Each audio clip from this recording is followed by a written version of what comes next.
Seja bem-vindo ao Seminário de Teologia e Vida Cristã Palavra da Vida. Você está em mais um curso de teologia cuja proposta é fazer alargar o seu conhecimento na área teológica, um curso descomplicado, contextualizado, provocativo, reflexivo e que faça sentido para a nossa vida cotidiana, porque entendemos que não só a construção conceitual da teologia, respeitando as correntes da teologia construída nesses quase 2000 anos, mas isso só não é suficiente. Nós pretendemos que a partir do entendimento bíblico, dos conceitos esclarecidos, nós possamos reproduzir isso em uma espiritualidade no nosso cotidiano e nas relações. Queridos, vamos lá abrir a Bíblia, ou ligar a Bíblia, na carta de Paulo a Filemon. A gente vai estudar essa carta hoje. Não é um estudo, exaustivo, mas é uma breve reflexão sobre essa curta carta de Paulo, tá? Bom, como já está orado e entregue a Deus o nosso momento, esse culto a Deus, a gente já vai direto ao ponto, tá? Fiquem à vontade para interagir, fazer perguntas. Benção pura, varão. Coisa boa.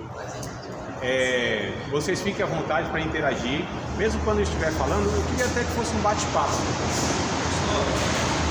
Eu acho que por conta do barulho. Melhor o microfone? Tá bom. Vocês que... Chega uma hora que tá bem baixinho. Tá certo. Tá aqui de trás. Glória a Deus. Tá bom. Então vamos lá. Vocês que decidem. A gente só obedece, né? Então assim, fiquem à vontade, tá bom? Eu queria que fosse um bate-papo mesmo. Eu vou aqui, tentando expor algumas coisas a respeito da carta, do tema, enfim. E aí vocês fiquem à vontade para a gente estar conversando, como era a homilia antiga, Porque a homilia antiga, eu estou falando num contexto cristão, era mais um bate-papo mesmo, algo informal. A homilia filosófica, aquela coisa aí não, já era uma coisa mais técnica e tal, Como o Anderson com certeza já deve ter pontuado alguma coisa nesse sentido, Porque tem os filósofos, a homilia, é uma coisa técnica, as pessoas ouviam, não tinha muita interação. Mas a gente tem um propósito diferente, amados? Deixa eu só me... Eu estou todo errado aqui, porque eu vim de um, sei lá quantos graus estava lá, devia estar uns 18 abaixo de zero. Aí vem aqui, aí não sabe se está calor, eu saí, estava calor. Aí a gente põe uma roupa aí no meio do caminho e me arrependi, mas não dá para voltar mais. Aí eu vejo um varão de bermuda e regata, de blusa, eu não sei quem está certo, quem está errado. Tudo errado. Mas vamos lá, queridos. Então a gente vai nesse bate-papo, tá? É a carta de Paulo a Filemon que nós vamos estudar, abordar, nesses 50 minutos. Eu acho que é 50 minutos. O Anderson falou 9, mas ele não falou se foi 9 para as 9, 9 para as 10, 9 para as 11. Ele só falou 9. Até as 9, então, mas eu acho que é até as 9 mesmo, Alguém cai da janela aí. Mas vamos lá, eu vou tentar ser fiel aqui no período. Filemon, vou bem direto mesmo ao assunto, É uma carta que o apóstolo Paulo escreve.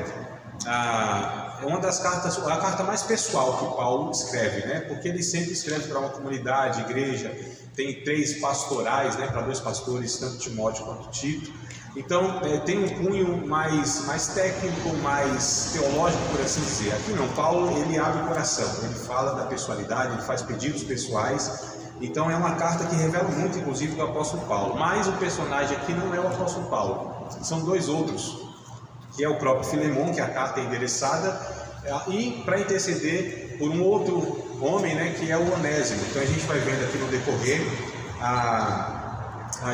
os temas. Queridos, antes que eu leia, antes que nós possamos ler, abordar, pegar textos, que é isso que eu vou fazer, pegar alguns textos aqui, eu queria recomendar esse livro aqui, para vocês, Quem quiser se aprofundar mais, tá? Esse livro aqui, especificamente esse. Esse livro aqui, ele também foge muito daquilo que já foi escrito até hoje a respeito dessa carta. Como eu disse, uma abordagem muito teológica, comentaristas, Via de regra é isso que se faz. Pega-se o comentarista, eu digo, faz uma análise técnica, teológica, originais, contexto histórico, cultural, etc. e tal. Esse irmão aqui, que inclusive tive o prazer de conhecer pessoalmente, Gideon Freire de Alencar, ele faz uma abordagem dessa carta mais numa questão sociológica abordando questões que os teólogos geralmente não fazem, né? Porque nem é o propósito em si.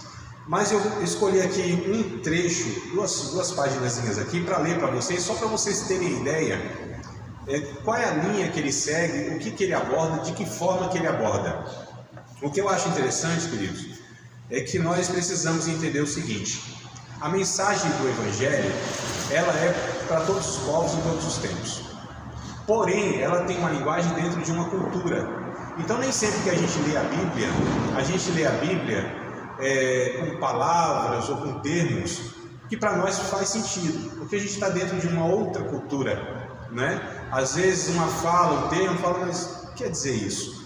E a gente corre um risco muito grande de ler a Bíblia, de colocar nela tudo aquilo que está na nossa cabeça, porque nós somos frutos de uma época, né? De um contexto. Então, assim, o conhecimento que nós temos hoje são 2000 anos de conhecimento acumulado em relação aos irmãos, os que escreveram a Bíblia, né? Eles estão falando do Novo Testamento, se for para o Antigo, então aí põe 1000 anos aí, põe século até umas horas. E o que acontece? Mas apesar de tudo isso, a Bíblia, os ensinos da Bíblia, principalmente o Novo Testamento, ele pode ser aplicado. A Bíblia fala a alma do ser humano, em qualquer tempo, em qualquer cultura, né? Agora a gente precisa contextualizar isso. E aí eu acho que isso aqui, mais contextualizado do que isso, é impossível, tá? Inclusive a página 19 do livro, hipoteticamente, tá? Aqui não é que a Bíblia diz que isso aconteceu, mas o autor, ele faz essa análise de essa carta, que impacto que ela teve para cada um dos personagens, no contexto que ela foi escrita. Que impacto social, econômico, espiritual, né? Quais os impactos que tinha essa carta nesse contexto aqui, para cada uma das pessoas envolvidas, para o próprio apóstolo Paulo, para o Filemão, para a igreja lá de Colossos, né? Que é onde Filemão, ele não se sabe se ele pastoreava, enfim, mas ele participava. Mas qual o impacto? E aí eu vou pegar um diálogo só, tá? Hipoteticamente falando, do próprio Onésimo, né? Que é o escravo, talvez o mais temeroso aqui da situação. Onésimo encontra Paulo e Tíquico conversando, né? Então imagine a cena. Esse com um pergaminho na mão. Paulo comenta que é uma carta para a igreja em Colossos, pois Tíquico irá viajar para lá. Isso já é suficiente para assustar Onésimo. Paulo então acrescenta que escreveu também uma carta a respeito da situação dele para Filemão. E ainda mais, diz que gostaria que ele viajasse com Tíquico para Colossos. Onésimo, surpreso e assustado, ficou sem saber o que dizer. Jovem urbano, viajado, se fosse um jovem contemporâneo, morando aí na periferia do Espírito Santo, estou contextualizando, ele contaria essa história para um amigo assim. Então veja bem que coisa interessante, só para a gente entender. Então Colossos era a cidade onde estava Filemão, e para onde Paulo iria enviar essa carta, junto com a carta aos Colossenses, e Tíquico, que era um cooperador de Paulo, ia enviar. Mas ele também disse para Onésimo, está indo. Depois vocês vão entender todo o contexto, isso aqui vai fazer mais sentido ainda, né? Onésimo era um jovem escravo, ou melhor, era um escravo que fugiu do seu senhor, mas ele foi mandado de volta, tá certo? Ou seja, aquele irmão que, tipo assim, era um criminoso, fugitivo, né? Aí aceitou Jesus, o pastor disse assim, então, mas vamos lá na delegacia que você vai agora ter que se entregar. É mais ou menos isso. Aí o diálogo hipotético é esse, abençoado. Você não imagina o reboliço de hoje. Tá ligado ao apóstolo Paulo, Vaso? Aquele cara que trampa com ele, falei dele muitas vezes para você, demorou? Se liga no céu, lembrou? Ligou assim, então, aquele canela de fogo, né? Se tornou um pai para mim. É bênção, varão, tá ligado? Vai vendo, que manto santo. Ele escreveu uma carta, mano, para Filemão, a meu respeito, tá ligado? Filemão, você nem sabe quem é, pois não falo disso para ninguém. Eu era cavalo do cão, escravo do Egito na casa do homem, dava um trampo na goma dele em Colossos. Depois que meti o louco e dei fuga, nunca mais bolei umas ideias com ele. O mistério da carta fala da minha nova vida aqui, como estamos aliados em Cristo hoje. Coisa linda, Jesus. Pegou a visão? Mano, ele quer que eu vá levar a carta. Abençoado, olha a brisa, mano. Mó loucura um troço desse. Se liga na cena. Eu voltando para Colossos, trocando ideia com o Filemão, levando a carta. Você é louco, parceiro. Jesus amado. E aí, isso vai ser bênção ou maldição? É prova ou bênção? É Jesuscidência, varão. Sei não. Eita Deus. Mano abençoado. Desenhou um mistério, se liga. Meus parceiros, outros manos que eram escravos comigo na humildade, na goma de Filemon, quando eu fugi, mano, Jesus do céu, isso vai dar B.O. Vai ser mó desacerto. Tudo bem se ele disse que vou junto contigo, porque ele é hebreiro lá, tá ligado? Mas quem me garante que eu vou dar fuga novamente, Vaso? Já fugi uma vez, tive umas paradas aqui em Roma, mas agora tô de boa, o gigante caiu. Vida que segue, até porque dando trampo com o apóstolo Paulo, o crente da hora, tá ligado? Aqui eu tô no óleo da unção de Paulo, mas voltar pro Egito do Filemon é laço, misericórdia. Abençoado, vai vendo, mó veneno, isso é louco. Se a polícia me pega na viagem, e se Filemon me mandar pegar? E se os outros escravos estiverem na maldade? Já pensou no gigante? Tenho que viajar, né? Não dá para ramelar. Porque não sei se alguém não ficou na maldade do bagulho da minha fuga. Se Filemon, os polícia, achar que alguns deles passaram pano para mim, abençoado, eu estou muito atribulado. Ficar mal com o irmão Paulo, vaso precioso, não dá. Porque ninguém na vida me disse, eu te apoio, liga a nós. Estou contigo, vaso. É ele irmão, irmãozão, é pai, é família. É tudo que eu não tive na vida louca. É uma bênção, sem mistura. Mas colar em Colosso é tribulação. Filemon não quer nem me ver morto. Agora se liga na cena. Eu colando lá, naipe monstrão, e entrego uma carta para o homem. E sabe de uma coisa? Parece que eles nunca se viram. Esse laço pode derrubar o crente. Eu até confio muito em Paulo, tá ligado? Devo minha vida a ele. Mas as memórias de Colosso, sei não. Sou apenas um escravo fugitivo. Sem o apóstolo Paulo, que é um vaso escolhido, já fizeram uma porção de trairagem. Imagina, varão. Ele já me contou muita coisa da vida dele para mim. Dias e dias a gente leva uns papos da hora. Eu também abri o verbo com ele na minha vida louca. Mano, ele já sofreu umas paradas. Sabia que até gente da igreja fez umas trairagens com ele? Misericórdia, abençoado, tá amarrado. Vaso, se fizeram essas paradas com o apóstolo Paulo e comigo, abençoado, deu ruim. Eu não sei como falar com o apóstolo Paulo, mas não vou não. Eu achei que agora minha vida de tribulação tinha parado. Jesus, fui. Aliás, fui não vou. Só Deus me manda. Essa parada não deveria ter sido escrita. O que o autor faz, amados, é bem estranho, né? A gente ouviu uma linguagem dessa, né? Porque, amados, nós somos muito religiosos, nós entendemos que a Bíblia tem uma linguagem santa. Não existe linguagem santa, né? O que existe é um coração santo que usa as linguagens adequadas para se comunicar. Mas a questão não é essa. A questão é que esse autor, ele aborda que essa carta não deveria ter sido escrita porque aqueles que a receberam foram confrontados nos seus pecados. Não que ela não deveria ser escrita, que é um erro, não é esse o sentido. É que as pessoas que receberam preferiam não ter recebido. Porque a Bíblia denuncia o pecado de cada um deles. A gente vai perceber isso aqui no comentário. Vamos para a Bíblia agora? Né? E a Bíblia aqui, a linguagem também não é comum, mas não tem nada disso aqui não, tá? Essa aqui é a mensagem, né? É uma paráfrase, não é nem como a gente fala? Tradução, né? Se eu levar esse livrinho aí, cara, eu vou comprar esse livrinho. Se eu levar esse livrinho lá no bom lá, mano, rapaz, os moleques lá ficam o quê? Hoje eu posso colar no poste. Já fazendo marketing agora, tá filmado, isso aqui vai pro palestra. Amados, tem um curso interessante que é sobre evangelização. O que eu falo? Justamente sobre isso. Comunicação. Qual é o público que nós estamos nos comunicando? Qual é a linguagem que a gente tem que ter? Né? Porque nós temos tribos sociais. Então, para um adolescente, para um jovem, para um acadêmico, nós temos um tipo de linguagem que diverge, porque a gente quer comunicar. Né? Como já dizia o profeta, quem não consegue se comunicar, se explica. Não é muito profeta, não, mas esquece aí. Filemon, eu vou ler com vocês os 25 versículos. Vamos ler juntos? Né? 25 versículos, coisa muito rápida. E a gente falou, já li um livro da Bíblia. 25 versículos. Eu vou ler, como é muito diferente, vocês vão tentando me ouvir e comparar com o que vocês têm, tá? Diz assim, ó, eu, Paulo, sou um prisioneiro por causa de Cristo, com meu irmão Timóteo. Escrevo essa carta a você, Filemon, meu bom amigo e companheiro na obra, e também nossa irmã Áfia, e Arquipo, verdadeiro guerreiro, e a igreja que se reúne em sua casa. O melhor de Deus para vocês, bênçãos de Cristo sobre vocês. Olha como a linguagem que traz uma compreensão bem objetiva. Verso 4. Toda vez que seu nome é citado em minhas orações, eu digo, graças a Deus. Tenho ouvido que você ultrapassa os demais cristãos no amor, na fé que tem no Senhor Jesus. Continua orando para que a fé que temos em comum continue a se manifestar nas obras boas que fazemos e que as pessoas reconheçam Cristo em tudo isso. Amigo, você não faz ideia de como me sinto bem sabendo desse amor, ainda mais quando vejo sua hospitalidade para com os irmãos. Verso 8. É pensando nisso que vou pedir um favor a você. Na condição de embaixador de Cristo e agora prisioneiro por causa dele, eu não hesitaria em ordenar se fosse necessário, mas prefiro fazer um pedido pessoal. Aqui na prisão adotei um filho, digamos assim. E aí, esse é o verso 10, né, irmãos?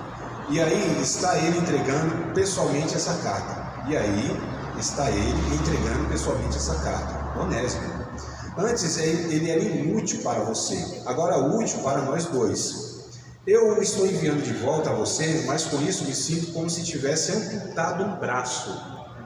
Ele disse que é um homem segundo seu coração, né? Olha como a versão aqui, ela traz a ideia.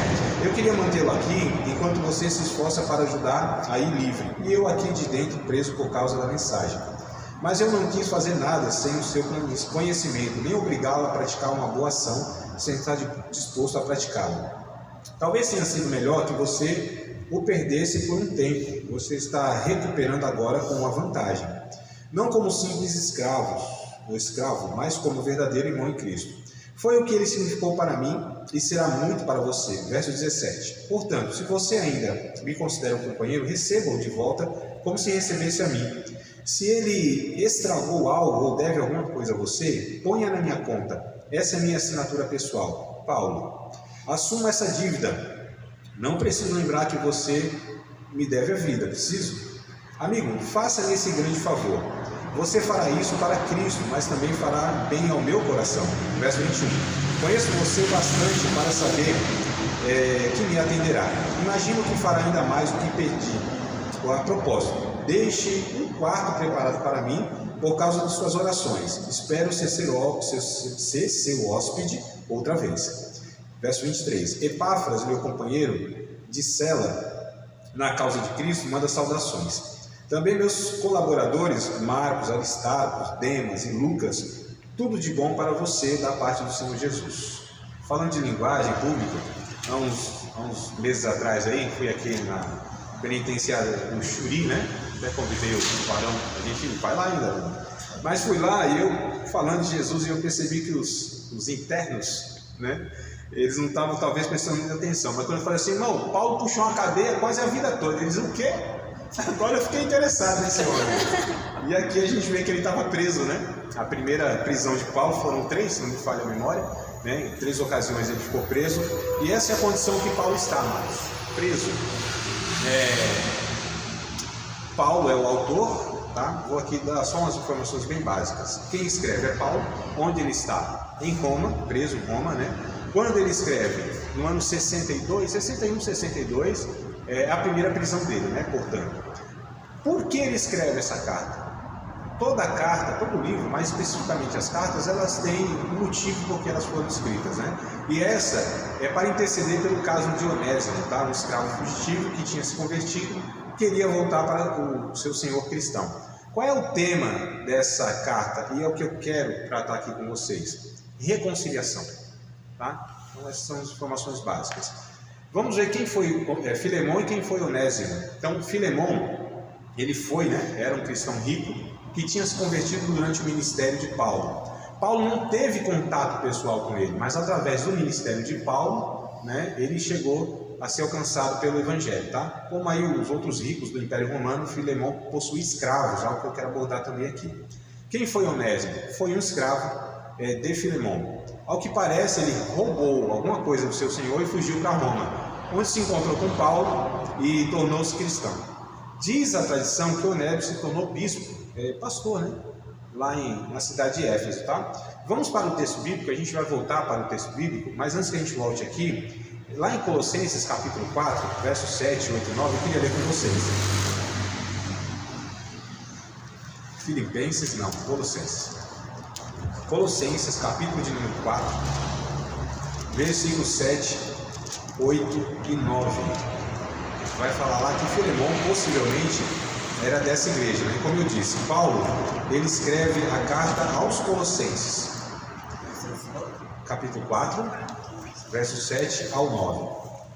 Paulo, ele escreve a carta aos Colossenses e ele aproveita então que essa carta ia ser enviada, porque assim, amado, hoje a gente tem um bocado de livro, escrita, qualquer um tem em casa caderno, caneta, lápis, enfim, condição de registrar alguma coisa. Naquele tempo, amados, para você escrever qualquer coisinha, você tinha que ser rico, tinha que ter muito dinheiro. Paulo, por muitas vezes, foi financiado, né? Me parece até que Lucas também foi financiado lá com um tal de Teófilo, né? Então a gente percebe que não era uma coisa assim simples. Então, já que ia ser alguém enviado, a viagem, tudo isso tinha que ter patrocínio, né? Tudo tinha que ter investimento. Então a gente pensa às vezes assim, como hoje é tudo tão fácil. Amados, era uma dificuldade enorme esse mundo nessa época, em todos os sentidos. Os recursos que nós temos de locomoção, viajei mil quilômetros em 14 horas, é longa viagem, mas tranquilo, amados. Para você fazer 1000 quilômetros, ia dias e dias. Fora que, né, alimentação, tinha que ter lá se fosse a pé, minha Nossa Senhora dos Evangélicos. Era um negócio assim muito complicado, né? Isso está sendo gravado. Mas só para a gente entender. Então, Colossenses, a cidade de Colossenses, era muito longe de Roma. Hoje é a Turquia, a atual Turquia, só para a gente se situar, né? E Paulo então envia Tíquico. E ele envia uma outra carta, aproveitando que alguns falam, isso aqui não é nem uma carta, é um bilhete, né? Tão pequenininho que é, né? Envia aí essa carta para Filemão. Colossenses para a igreja, a comunidade.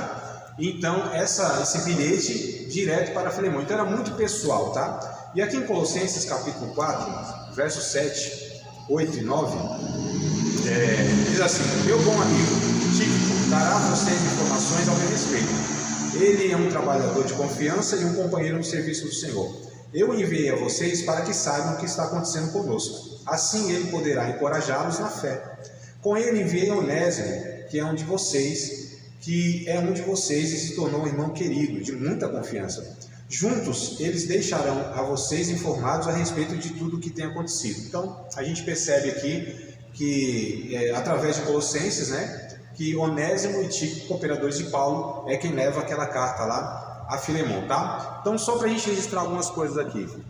No Império Romano, no século I, mais de 20% da população era composta de escravos, né? Visto como bens de seus donos. Algumas pessoas, quando leem a Bíblia, não entendem algumas coisas. No Antigo Testamento, por exemplo, a gente vê que muitos homens de Deus tinham a vida de polígamo, tinham algumas mulheres. Tinha também escravidão, enfim, são uma série de situações que falam assim, calma aí, como que Deus poderia aprovar isso? Claro que Deus não aprovava coisa nenhuma. Só que quando a gente pega os cristãos ou o povo judeu em relação às outras nações, a gente percebia que Deus estava trabalhando na vida dessas pessoas para que elas pudessem se tornando pessoas melhores em relação aos pagãos. O Antigo Testamento, amados, a gente chama de revelação progressiva de Deus. Não é a vontade absoluta de Deus. Isso se dá no Novo Testamento. E principalmente Jesus é aquele que vem não só falar qual é a vontade de Deus, mas ele vem mostrar como é viver a vontade de Deus. Então a Bíblia, ela não é um manual para que a gente viva com regras assim assado. A Bíblia vem mostrar uma pessoa para que a gente a imite. A verdade de Deus está na Bíblia, mas a verdade de Deus, ela não é um compêndio de livros. A verdade de Deus resume-se em uma pessoa a ser imitada. João 14,6, Jesus disse: eu sou o caminho, a verdade e a vida. Os religiosos se esforçam bastante para ficar tentando cumprir um monte de mandamento. Os discípulos de Cristo, eles desejam imitar uma pessoa que é Jesus. Um outro livro aí, bom para a gente entender essa questão. Em seus passos, o que faria Jesus? Um clássico, não sei se já leu.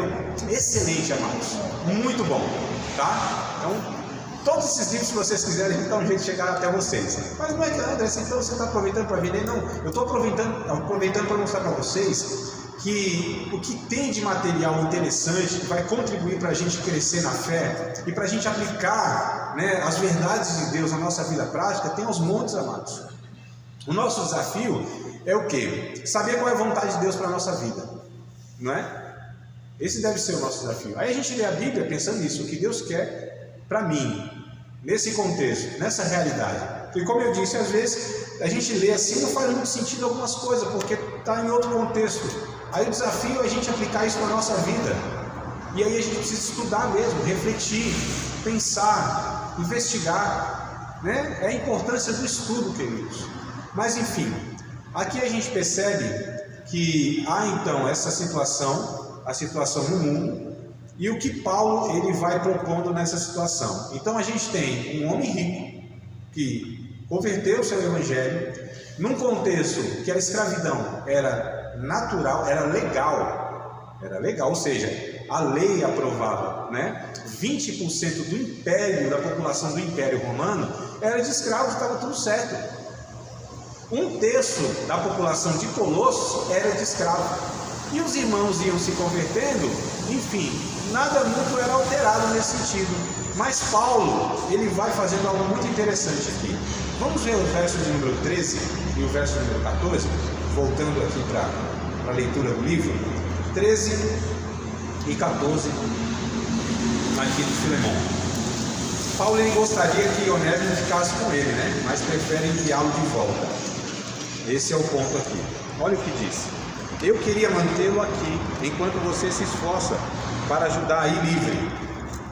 Veja bem, eu aqui de dentro, preso por causa do evangelho, da mensagem, mas eu não quis fazer nada sem o seu conhecimento, nem obrigá-lo a praticar uma boa ação, sem estar disposto a praticá-la. Paulo, ele enviou a Filemão, Onésimo, fez um pedido, que ele tratasse de uma forma diferente. A gente percebe como que Deus ele vai propondo e ele vai expondo a sua vontade, e cabe a cada um de nós aplicar isso na vida, absorver.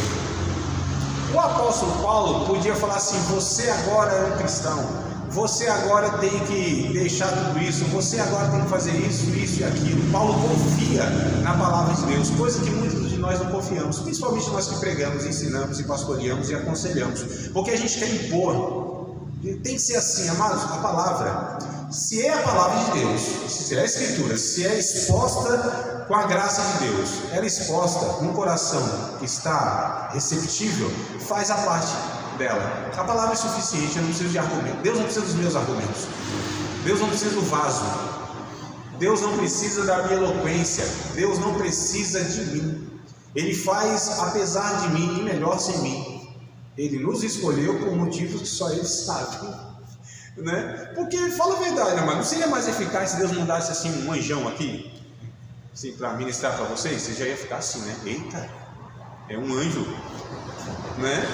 Porque é uma dificuldade muito grande, né? Um dia, uma pessoa, não precisa de negócio de teologia não quero aprender de homem, não aprende de homem e tal. Eu falei, interessante, né? O teu pastor é anjo, é querubim, é serafim, é o que? Arcanjo? Bexiga que ele é um homem que é usado por Deus. Você não foi trazida nesse mundo por causa de duas pessoas e tal. Que conversa é essa? Então Deus nos usa por causa de nós, porque nós somos eficazes? Não, porque Deus escolheu isso, simples assim. E é interessante que aqui é colocado algo que ficasse na escolha do Filemão. Evangelho, queridos, é isso. Deus nos fala, nós escolhemos. A escolha é nossa. E isso é tão interessante porque Deus escolheu a figura humana de seu filho para vir quebrar todo o tabu, né? De santo, né? Ele escolheu uma figura humana do seu filho para nos permitir a salvação.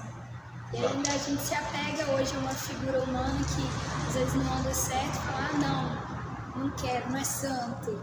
Exato. Eu acho que teria muito mais eficácia. Se eu fosse Deus, sabe o que eu fazia? Eu pegava tipo aqui, né? Uma reta da penha, assim, sei lá, onde é o movimento. Eu colocava assim logo uns 2 anjos grandes, uns 3 demônios na gaiola, assim, ó, e eles chicoteando. E os demônios dizendo assim, é ruim o inferno. É ruim, como sempre, o inferno é ruim mesmo. Isso teria muito mais impacto do que um pregador do evangelho dizendo a mesma coisa. Mas Deus escolhe isso. Jesus vem à semelhança dos homens. Nós somos salvos, como eu disse, por imitar um homem, que é Jesus. Jesus, ele tem a humanidade do mais humano que já aqui existiu. Nós não somos seres espirituais passando por uma experiência humana para nos tornar espirituais perfeitos na eternidade. É o contrário. Nós somos seres humanos passando por uma experiência espiritual para sermos plenamente humanos na redenção. Então a espiritualidade que nós concebemos hoje no nosso país, que é místico, que é mítico e que é mágico, que gosta do extraordinário, é essa questão de espiritualizar e como se essas coisas fossem a proposta do Evangelho. A proposta do Evangelho é que um ser humano resgatado por Deus, ele se torne tão ser humano como foi o ser humano de Jesus. Sensível, misericordioso, empático, simpático, né? Então aqui, o que o Paulo está fazendo? Olha, está aqui, não quero te obrigar. Eu estou te enviando o Onésimo. Você tem direito. A lei te dá direito. A lei te ampara. Você pode, segundo a legalidade, tê-lo na condição de escravo. A lei te permite. A gente é o povo do direito. Eu tenho direito. Meu direito é isso. Meu direito é aquilo. A gente processa a igreja, processa o pastor, processa o irmão, vai buscar nosso direito, não é verdade? Infelizmente. Paulo trabalha isso também lá em outra igreja, em Corinto, quando os irmãos lá processavam. Era tipo assim, dá um exemplo bem prático aqui. Imagina um irmão com uma Brasília 60. Quem sabe o que é Brasília? 60. Aí vende pro irmão. Mascarado, né? Você sabe, maquiado. Aquela Brasília que deu uma maquiada. Vende lá. Aí o irmão dá um cheque escatológico. Breve voltará. Sem fundo. Imagina. Aí aquela briga. Vai para o tribunal. Paulo diz assim: bom, calma aí. Vocês não sabem que nós vamos julgar os anjos? Será que vocês não têm condição entre vocês de estar julgando essa causa? E tem mais uma coisa. Por que você não sofre o dano? Tudo que é o direito. Não leva o desaforo para casa? Você é aquele que quer ter razão em tudo? Então Paulo vai trabalhando, amados, essas questões pecaminosas da nossa natureza. Nós não queremos renunciar a nada. A gente sempre quer ter razão. Quem é bom de argumento é ruim de arrependimento. Quem busca os seus direitos é porque não entendeu que aquele que tinha direito abdicou dele, desceu aqui, se fez homem, foi para a cruz por causa de nós. Então é interessante aqui que Paulo deixa, você escolhe, você tem direito. Mas o que o Evangelho propõe? Renúncia. Renúncia. Um negócio que não nos agrada. Lucas 9 e 23. Só Lucas traz isso aqui que eu vou... Tem esse texto paralelo em Mateus e em Marcos, mas só Lucas traz aqui um detalhezinho. 9 e 23 de Lucas. Jesus dizendo: quem quiser me seguir, negue-se a si mesmo. Tome a cada dia, esse a cada dia só tem Lucas. Tome a cada dia a sua cruz e siga-me. Para seguir Jesus, é preciso primeiro renunciar a si mesmo, tomar a cruz e seguir. Tem pessoas que querem seguir Jesus sem tomar a cruz a cada dia e sem renunciar. Renunciar a si mesmo, os seus direitos. Não é anulação, é renunciar direitos até legítimos para o bem do outro. Tomar a cada dia a sua cruz. Naquele contexto, os que ouviam sabiam exatamente o que era tomar a cruz. Tem alguns que acham que minha cruz é meu cunhado, minha cruz é minha sogra, minha cruz é esse esposo aqui. Não, amado, não é isso. Não tem nada a ver com pessoas, tem a ver consigo mesmo. Tomar a cruz, quando a pessoa tomava a cruz, o que se seguia naquele tempo? A morte, a crucificação. Então tomar a cruz é morra. Morra. É isso, amado. Capítulo 2 de João, Jesus disse assim: olha, se a semente cair na terra e não morrer, ela fica sozinha. Mas se ela morrer, aí dá muitos frutos. A gente chama isso de paradoxo do Evangelho. É na morte que a vida se apresenta. É na humilhação que vem a exaltação. É no serviço que vem de fato a glorificação a Deus. Então são termos que a gente não gosta: renúncia, morte, serviço. Todo mundo quer ser patrão, quer estar por cima. Aí pega lá a loucura do capítulo 28 de Deuteronômio, descontextualizado. Os pregadores da teologia da prosperidade está aí. Será cabeça, não causa, emprestará muita gente, não será emprestado. Deus, aquela... Mas calma aí, então você quer todo o texto lá? Então vive todo o texto. Aquilo não é aplicável hoje. Teve um propósito histórico lá na época. Né? Então a gente precisa tomar muito cuidado para não manusear a Bíblia para satisfazer os nossos desejos. Porque sempre, amados, a gente vai pegar o que nos traz vantagem. Não é natural eu ouvir uma palavra confrontadora e aquilo me ser agradável. Eu vejo uma hipocrisia quando a palavra vem dura, o irmão fala, Jesus, é isso mesmo, manda mais. Hipocrisia, amados. Ninguém gosta de ser confrontado, não. Fala isso, né? Então, deixa pra lá que de repente vai que, né? Segundo a lei romana, amados, o escravo fugitivo era passível de pena de morte. Preste atenção aqui, ó. Mas Paulo intercede junto a Filemão em favor de Onésimo. Pede-lhe que receba de volta, não apenas como escravo, mas como irmão em Cristo. Que está no verso 15 e verso 16, ó. Talvez tenha sido melhor que você perdesse por um tempo. Você está recuperando agora com uma vantagem. Não como simples escravo, mas como verdadeiro irmão em Cristo. Foi o que ele significou para mim e será muito mais para você. Então é interessante aqui nesses versos 15 e 16, que, como eu disse, o Filemão tinha direito de até mandá-lo a ser executado, e não faz isso. O interessante é que aqui existe uma renúncia mútua. Não tem ninguém levando vantagem em absolutamente nada. Nem Paulo, porque para Paulo era melhor ficar com ele, que ele estava sendo muito útil no ministério. Então Paulo renuncia. Para Filemão também tinha renúncia, que era não mais receber como escravo, mas tratá-lo como irmão. E para Onésimo, que agora tinha que voluntariamente aceitar tudo aquilo e se entregar. A renúncia é mútua, amados. Ninguém leva vantagem. Ninguém leva vantagem aqui. Isso aqui é senso de coletividade que o Evangelho está nos ensinando, coisa que a gente perdeu há muito tempo. Eu estou falando da cultura, eu estou falando do Ocidente. No Oriente ainda tem mais ou menos essa ideia de coletividade, né? Aquela famosa ocasião lá que entrevistaram os judeus e disseram assim, Hitler matou 6 milhões de judeus. Ele disse, não, Hitler matou um judeu 6 milhões de vezes. Olha a cabeça, como funciona diferente. Não matou 6 milhões de judeus, matou um judeu só 6 milhões de vezes. Isso é senso de coletividade.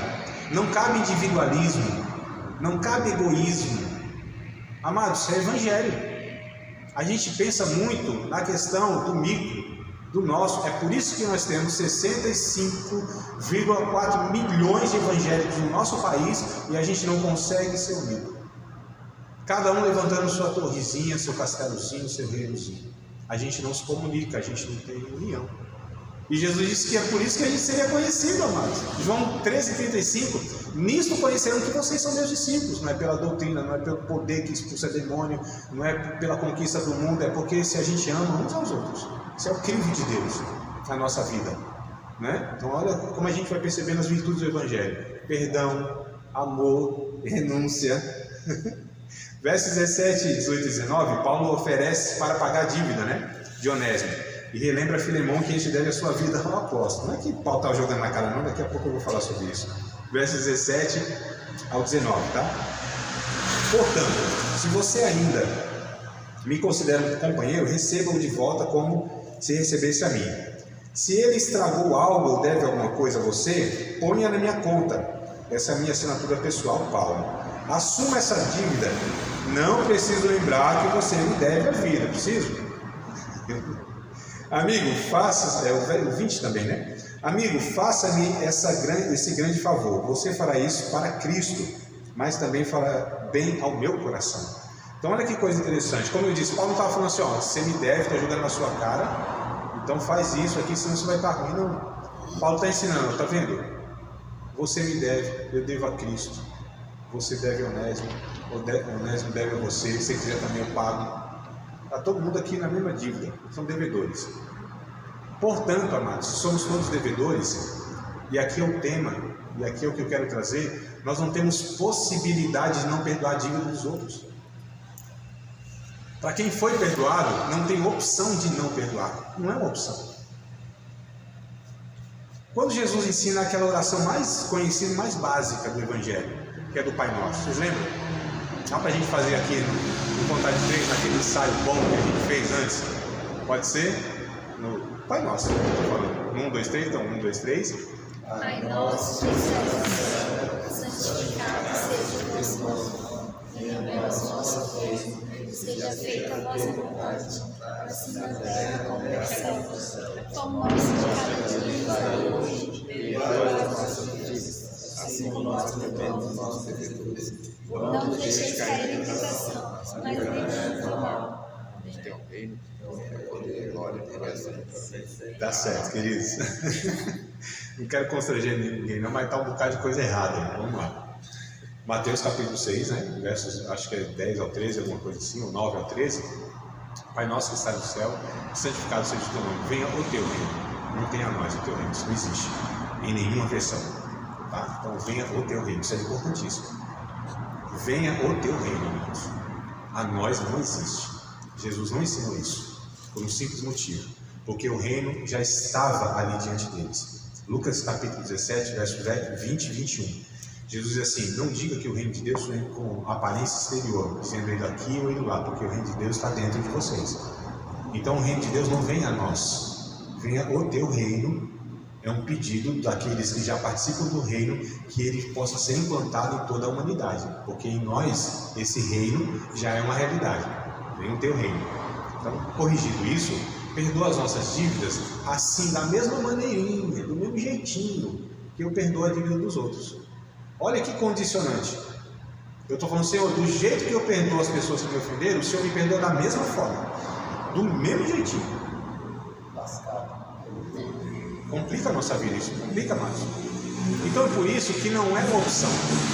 Ah, André, você não sabe o que as pessoas fizeram comigo, como eu fui maltratado, que trairagem, como disse aqui o Onésimo, né? Rapaz, o cara da igreja fizeram os negócios com o Paulo que foi embaçado.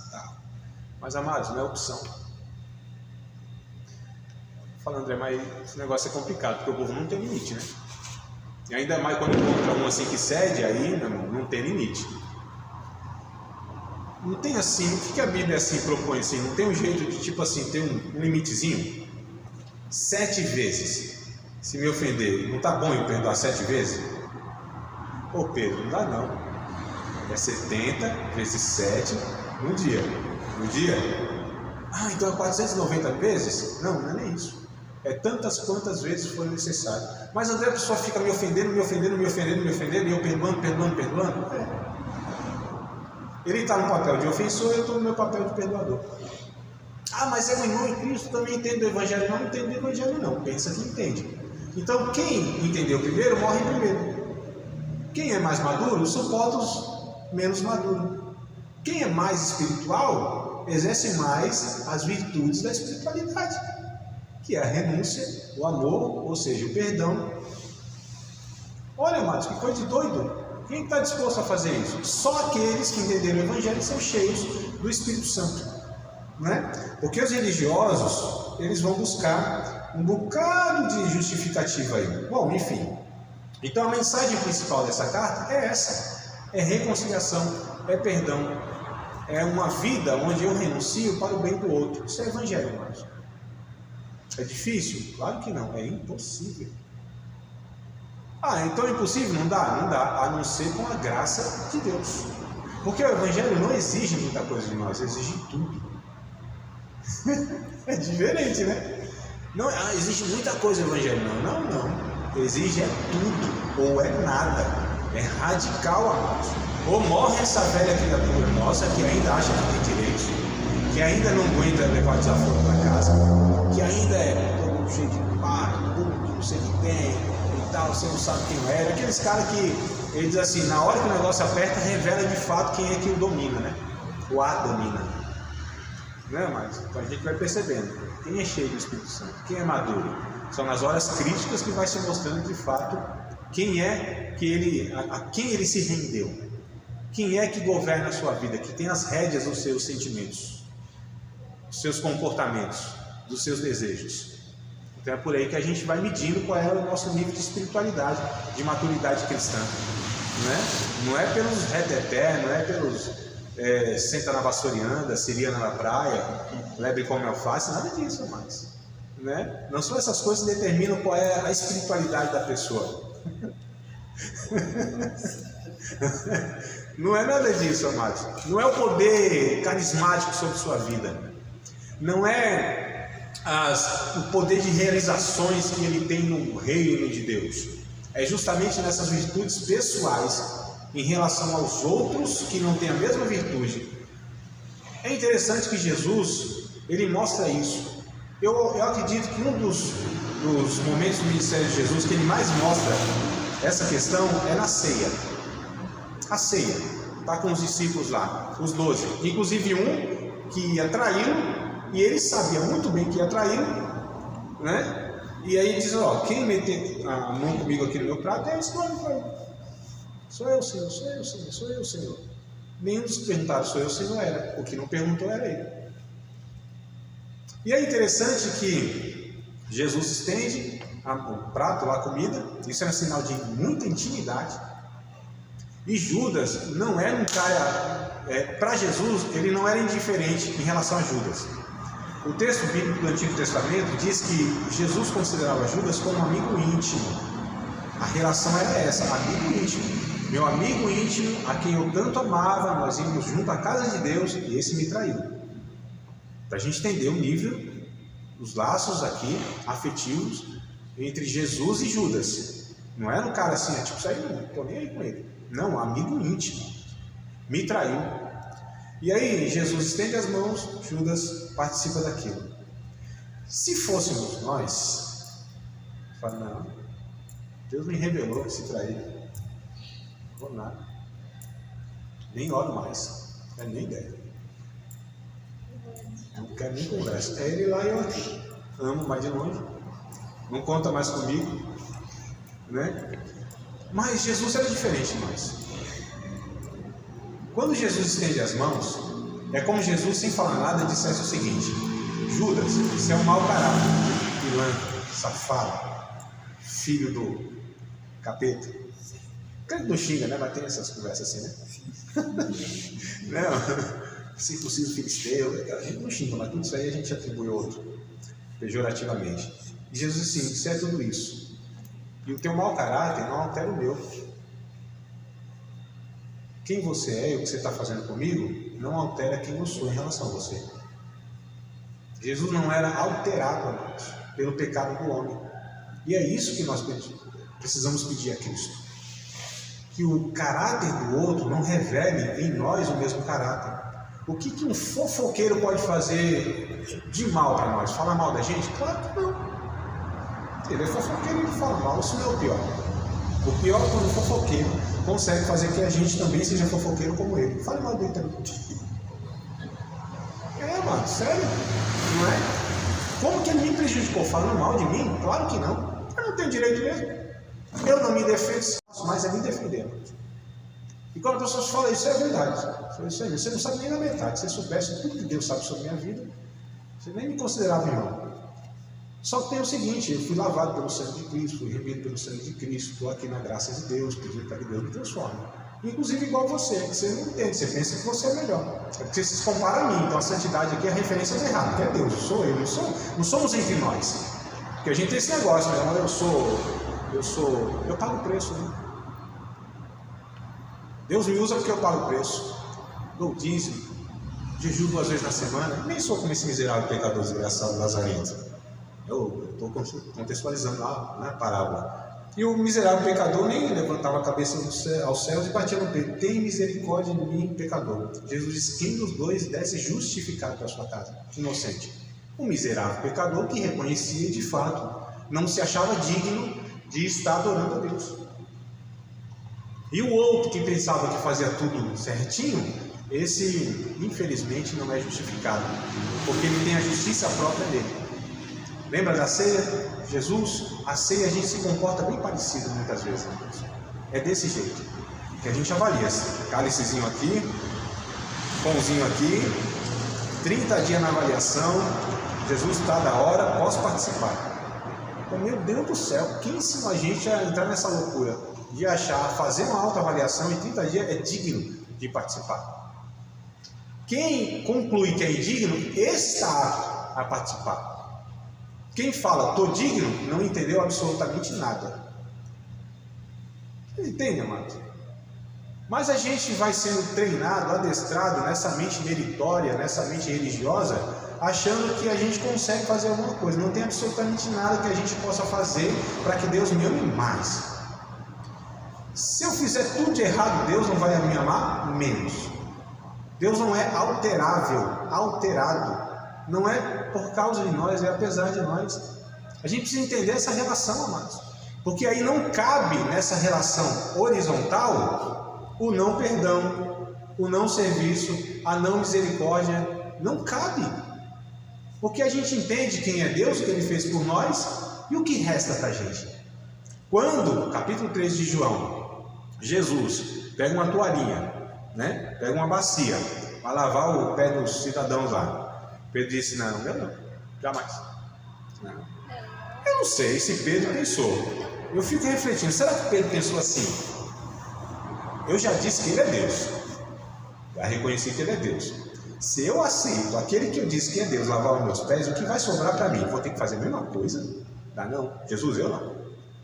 Tá bom, se você deixar eu lavar o pé, não tem parte comigo assim, então a cabeça é desequilibrada. 880. Aí Jesus faz aquilo, vocês entenderam o que eu fiz? Eu dei o exemplo. Assim como eu fiz, vocês devem fazer uns com os outros. Ou seja, amados, acabou para nós. Porque se Deus, se Jesus, que disse vocês me chamam de Senhor e fazem bem, porque eu sou. Mas olha o que eu estou fazendo aqui. O Senhor está servindo, o Senhor está perdoando, o Deus está se humilhando. Dá para entender um negócio desse, amados? Isso é evangelho e é a proposta para nós. Então não tem jeito, tem que voltar lá e falar, me perdoa. Ah, André, mas se eu fizer isso, aí a pessoa vai se sentir... Não é a pessoa mais, sou eu e é você. 3 características para a gente encerrar aqui a reflexão, que é o seguinte, 3 características que tem nessa carta aqui em relação a todas as outras, tá? Primeiro, é a mais breve epístola de Paulo, mais curtinha, né? É um bilhete, não é minha carta, tá? Primeira característica. Segunda característica, mais do que qualquer parte do Antigo Testamento, essa carta ilustra como Paulo e a igreja primitiva tratavam o problema da escravidão. Lembra que eu falei? Porque não era a proposta assim, não, arma, vamos lutar, agora vamos sair aí com... Ixi, eu ia falar um negócio que não vai dar ruim, né? Mas enfim, aqui eu estou falando da época, eu não estou falando de hoje, nada disso aqui, tá? Os 12 discípulos aqui foram ensinados, os 12 apóstolos, os 12, foram ensinados que eles não deveriam impor o poder de Jesus sobre ninguém para transformá-lo. A escravidão é a mesma coisa. Os cristãos aboliram a escravidão pela força do poder? Não, amados, pela prática dos senhores de escravos tratarem os seus escravos não como tratavam os outros, como objetos, com direito. Começaram a ser misericordiosos, né?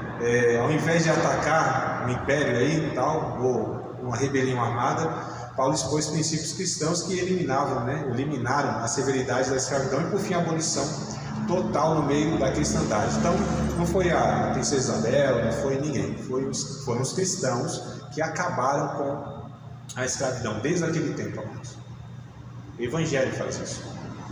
Na verdade, a princesa Isabel, e por lei, não tem mérito, foi obrigado.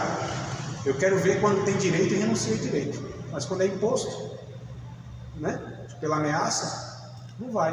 E quando a gente pratica qualquer coisa que não é voluntário, e quando não está implicado prejuízos pessoais, amados, não há mérito nenhum em tudo isso, né? Tem gente que contribui financeiramente porque pensa que se ele não fizer, o devorador, o cortador, o migrador, o pulgão vai ser dispensado por Deus e vai acabar com todas as suas finanças. Isso é interesse, né? Não, mas eu vou dar porque tem a promessa 100 vezes mais. Primeiro que é mentira. Segundo, que olha, a motivação. Ah, eu não vou pecar porque se eu pecar a mão de Deus pesa. Olha a motivação errada. É interesse. Não é entendimento de quem Deus é. Amoroso. E eu não quero ofendê-lo. Porque se Deus chegasse para algum e falasse assim, ó, não tem inferno, esquece esse negócio, não vai ter condenação eterna de inferno. Não tem. E todo pecado que você cometer não vai ter consequência. Aí eu perguntaria, tem mais uma coisa. Isso é um lado negativo, né? Negativo das práticas. Mas o lado positivo é assim, se nós orássemos, Deus fala assim, não responde nenhuma das orações. Aí eu fico perguntando, se essas coisas fossem faladas por Deus a nós, ou seja, não tem inferno, não existe condenação eterna, será que nós continuaremos servindo a Deus? Porque eu pergunto para alguém, e aí, meu irmão, por que tu serve a Deus? Tem medo do inferno, né, André? Poxa, não entendeu, foi nada. Então, se não tivesse inferno, você serviria a Deus? Se o pecado não tivesse consequências, você iria pecar? Viver na prática do pecado? Olha só, as motivações. André, se Deus falasse para mim que eu não vou responder nenhuma das suas orações, eu não dava mais, que sentido tem? Está vendo como não entende nada, irmãos? Então nós oramos porque Deus responde, não é por ter relação, para ter relação com Ele. Porque eu quero comunhão com Deus, é porque Ele vem ao meu encontro me socorrendo nas minhas necessidades, e não pelo motivo de eu estar em comunhão com essa pessoa maravilhosa que é a Trindade. Então eu sirvo a Deus porque eu tenho medo do inferno, não é pelo entendimento que Ele é digno de toda adoração. Vocês percebem as motivações, as fontes que nos fazem fazer o que a gente faz? Está errado ser assim. E aí, amados, a terceira característica aqui, essa carta revela a natureza íntima de Paulo, pois se identificou tanto com o escravo que o chamou de meu coração. Está no verso 12. Meu coração. Você pode virar aí para o irmão do seu lado? Fala assim, meu coração. Fala, meu coração. Isso, Natan, fala com o barulho aí, meu coração. Aqui tá fácil. Aqui tá facinho, ali tá facinho. Meu coração. Aí, varão.